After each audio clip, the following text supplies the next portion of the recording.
A ver, vienen problemas aquí en la Ciudad de México de los agricultores. Ujú. A ver, ¿qué es lo que pasa? A partir de hoy vienen de 17 estados un grupo bastante nutrido de agricultores que obviamente tienen como queja principal que los precios fundamentalmente del maíz, el trigo y el sorgo están demasiado bajos y que a ellos los insumos les cuestan mucho dinero. Pues, el libre mercado, ¿no? Partamos de que es un tema de libre mercado, pero tiene sus asegúnes. Y esto se va a juntar el miércoles, porque van a permanecer hasta aquí ese día con un paro de transportistas, que de una vez, si gustas irle avisando al auditorio, que el miércoles tomen sus precauciones, esta ciudad se va a volver una locura el miércoles. Sí, todos los microbuseros, taxistas van a parar porque la jefa de gobierno de la Ciudad de México insiste que está bien que cobren 6 pesos de banderazo, o de trayecto, no sé, cuando el Estado de México empiezan sobre los 12, 14 o lo doble, y aquí no les autorizan, entonces dijeron, pues vamos a parar la ciudad. En fin. Bueno, eso combinado con el paro agrícola, el miércoles la ciudad va a ser un caos. A ver, lo que no entiendo, ellos se quejan de los bajos precios. Sí. Yo estaba viendo hoy una entrevista que le hacían a un agricultor de soya en Estados Unidos. Y le decían, oye, con las políticas de Trump se cayeron tus exportaciones de soya a China. ¿Qué está haciendo? Dice, dejé de sembrar. Dejé de sembrar y me fui a renegociar con los bancos cómo pagarles. ¿A nadie les dijo aquí que dejaron de sembrar? A ver. Porque esto también se debe a que hay un excedente, tal vez, de maíz, de frijol, de sorgo, lo que sea.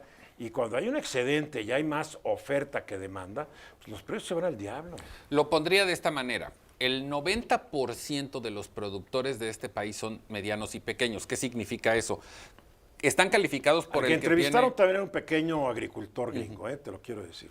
Tal vez con más tecnología. Sí, ese es el problema aquí en México. El asunto de un pequeño mediano productor se califica cuando tienes 20 hectáreas de temporal y 5 de riego. Eso normalmente, como en cualquier negocio, pues no te hace competitivo porque tus costos son muy altos, no tienes manera de hacer una escala. Pero muchos trabajan en cooperativas, ¿no? Ya no es tanto como antes y básicamente se orienta al consumo regional o al autoconsumo.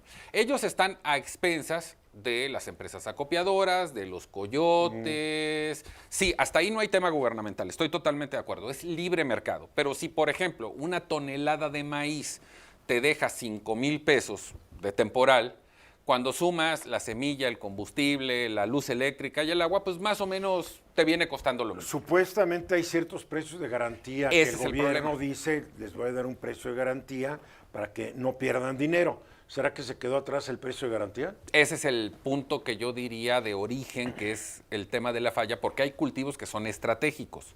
No todos.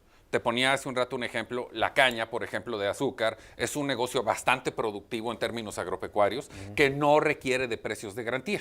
Pero si hablamos de maíz, de sorgo y de trigo, sí, porque además tienen esta doble... Frijol también, ¿no? Frijol, que tienen esta doble función de que no solamente es un negocio per se para las comunidades, también tiene que ver con la seguridad alimentaria del país y el crecimiento y el desarrollo regional. Siempre que hablamos, porque lo hemos hecho muchas veces, de los planes gubernamentales, que si los polos de desarrollo que no atienden las vocaciones regionales de los estados, le pusieran un poco más de interés al sector agropecuario a través de subsidios que se dan en todo el mundo, empezando por las potencias globales, yo diría que el campo es el pariente pobre, el olvidado de los programas sociales en México.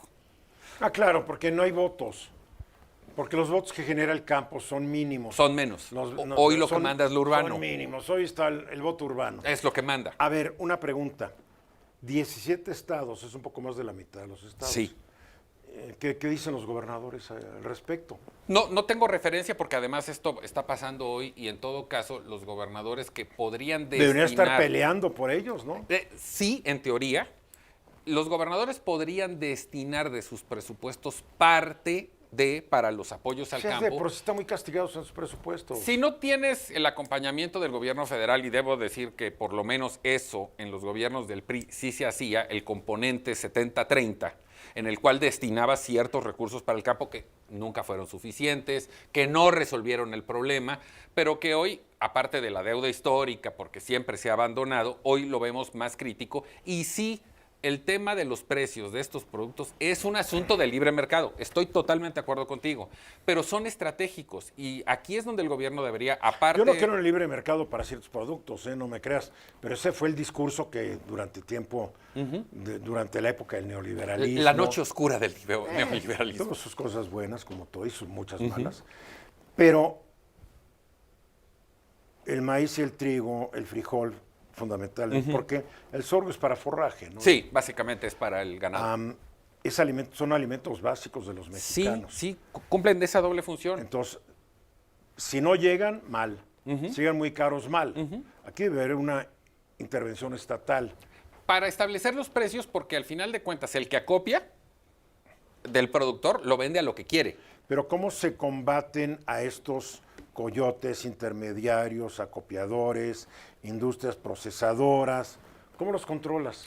Con el establecimiento de esos precios, porque entonces el productor pequeñito puede brincar a ese intermediario o a ese coyote a través de canales de comercialización más, digamos, orquestados y oficializados. Pero eso los tienen que armar el gobierno. Los tienen que ayudar. O sea que... Y en la otra cosa que puede ayudar mucho el gobierno, porque también lo hemos comentado muchas veces, es en la dotación de una cierta infraestructura de riego básica, en temas de almacenamiento y de transporte, como hacen las grandes potencias. Bueno, y como México no es potencia y como ahorita no hay dinero. Lamentablemente. Lamentablemente, pero mi porque punto López siempre... Obrador dejó una deuda que hay que reducirla, el déficit fiscal, hay que reducirlo a fuerzas.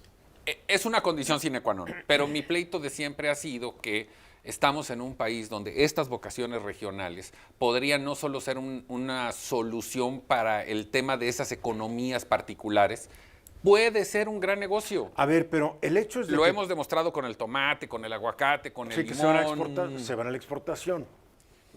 Y la lana se va a la exportación y a los derechos de piso de la los maña. derechos de piso de la maña. Pero la pregunta es, todo lo que hizo el gobierno desde siempre no funcionó para sacar a los campesinos de la pobreza. No, fueron Entonces, soluciones temporales. Como que se necesita algo un poco más inteligente, más permanente. Otra es recurrir a las recetas del pasado, pues no va a resolver el problema. Estoy totalmente de acuerdo contigo, pero todavía estamos hablando de que había algunos programas de subsidio al campo, limitados, pequeños, que ya hoy no se dan porque se privilegian otros programas sociales que son innegables en su éxito y en la justicia social que han generado.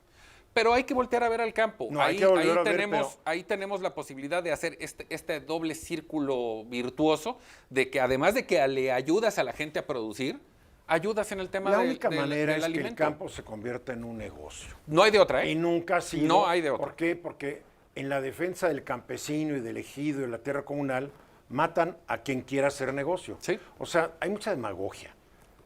La hubo siempre. Y la hay. Y la sí, hay. durante mucho tiempo también fue un caudal de votos. Hoy, Claro. como bien dices, ya eso está más objetivizado a lo urbano, pero hay que voltear a ver al campo. Se necesita más imaginación de los responsables. Correcto.